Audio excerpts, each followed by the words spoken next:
A ver, todos hemos oído hablar del pacto de Dios con Abraham, ¿no? Es una de esas historias fundamentales. Pero, ¿nos hemos puesto a pensar en los detalles, en el cómo? Hoy vamos a hacer justo eso. Vamos a rastrear el linaje de esa promesa para entender cómo algo tan personal se transformó en el destino de toda una nación, a través de una línea súper específica. Ok, vámonos al inicio de todo. Dios le hace a Abraham una promesa, una de esas que cambian el mundo. Pero, y aquí es donde se pone bueno, esto no fue cosa de un día para otro. No. Hubo una espera, pero una espera larguísima. Entonces, la primera pregunta que tenemos que hacernos es, ¿qué pasó en todo ese tiempo? Vamos a investigarlo. A ver, vean esta línea de tiempo. Es que no estamos hablando de meses, ¿eh? Hablamos de décadas. 24 años. Pasaron 24 años desde que Dios le habla por primera vez hasta que el pacto, digamos, se hace oficial.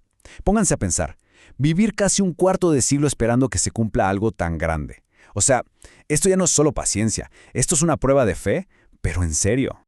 Y claro, esto nos lleva a la siguiente pregunta lógica.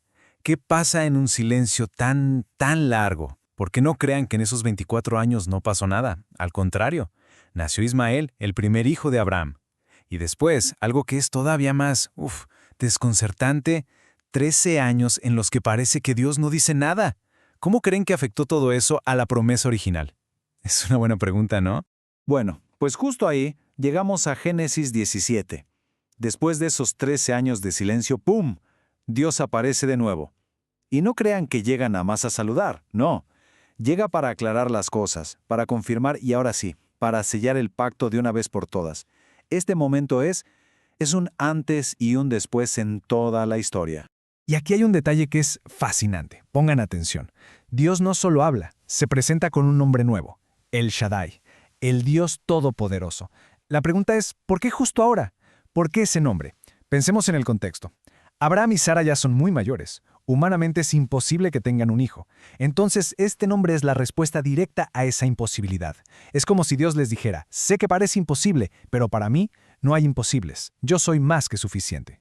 Y junto con el pacto viene un cambio de identidad y cómo se marca eso con nombres nuevos. Ojo, esto no es un apodo, es mucho más profundo. Abraham, que significaba padre enaltecido, algo como muy personal, ahora es Abram, padre de multitudes, o sea, un destino mundial.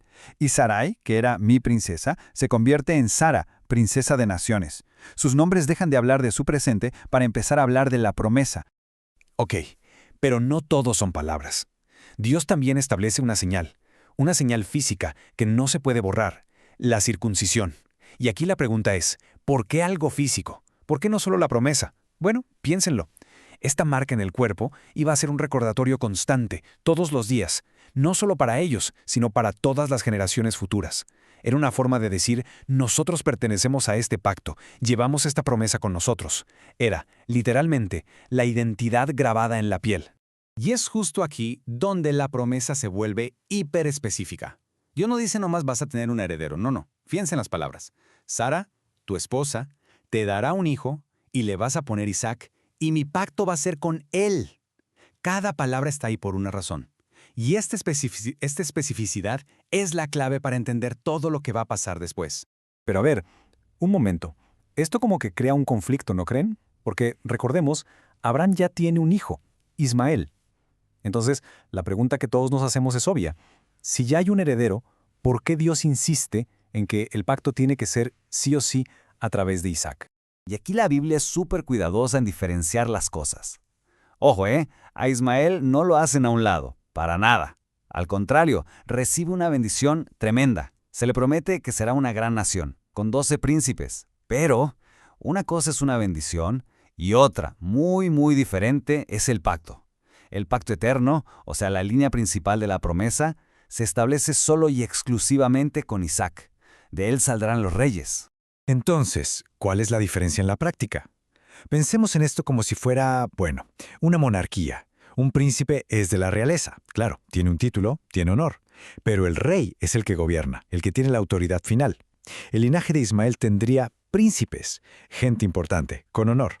Pero el linaje de Isaac tendría reyes, la autoridad que venía con el pacto. ¿Ven la diferencia? No es sobre estatus, es autoridad. Y si por un momento pensaron que la cosa terminaba ahí y que ya con Isaac estaba todo claro, pues no. Agárrense porque la elección de Dios se va a poner todavía más precisa. Vamos a ver cómo sigue esta cadenita. Ok, la historia continúa. Isaac se casa con Rebeca y tienen gemelos. Esaú, que nace primero, y Jacob, el menor. Ahora, según la lógica y todas las tradiciones de esa época, ¿quién debería ser el heredero? Pues el mayor, ¿no? Esaú. Pero aquí es donde la historia da otro giro inesperado. Es que, incluso antes de que nacieran, Dios le dice a Rebeca algo que iba en contra de todas las reglas sociales. El mayor servirá al menor. Imagínense eso. Era algo radical. Esto nos deja clarísimo que la elección de Dios no tiene nada que ver con quién nació primero o con las costumbres de los hombres. Entonces, hagamos un recuento. Ya tenemos la línea del pacto súper definida. Empieza con Abraham, de ahí pasa a Isaac, no a Ismael, y de Isaac salta a Jacob, no a Esaú. Esto no es casualidad, no es un accidente, es una cadena de decisiones divinas, una por una, con un propósito muy claro. Y fíjense cómo se repite el patrón. Igual que le pasó a su abuelo Abraham, Jacob tiene un encuentro con Dios y le cambia el nombre. Ahora se va a llamar Israel. Y es de este hombre, de Israel, de donde van a nacer las famosas 12 tribus. La nación entera va a llevar su nombre. Muy bien.